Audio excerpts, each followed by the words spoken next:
હિતેશભાઈ. હિતેશભાઈ કોઈ ઘટના બની? આજે બપોરના છોકરાઓ સ્કૂલેથી ઘર પરત જતા હતા અને મારી શોપની નીચેથી એ લોકોને નીકળવાનું થયું અને ઉપરથી સ્લેબ જર્જરિત હાલતમાં હતો તે પડતા બાળકના માથા પર ઈજા થયેલી હતી અને એ જ ઘટના સ્થળ પર બાળકનું એ જ જગ્યા પર મૃત્યુ થયું હતું. અન્ય કેટલા ઈજાઓ થઈ? અન્ય કેટલા વિદ્યાર્થીઓ ઈજાઓ થઈ? 5 થી 6 બાળકો સ્કૂલેથી ઘર પર જતા હતા. એક બાળક ઘટના સ્થળ પર મૃત્યુ થયું અને 2 બાળકોના હાથ પર ઈજા થયેલી છે. એ લોકોને અત્યારે હોસ્પિટલમાં એડમિટ કરેલા છે.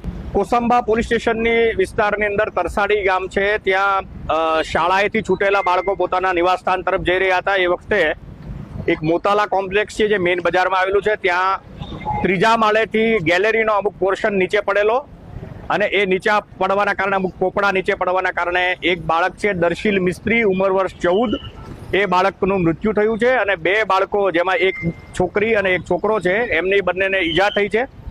ઈજા પામનાર બંને બાળકોની હાલત સ્થિર છે, આઉટ ઓફ ડેન્જર છે અને સારવાર ચાલુ છે.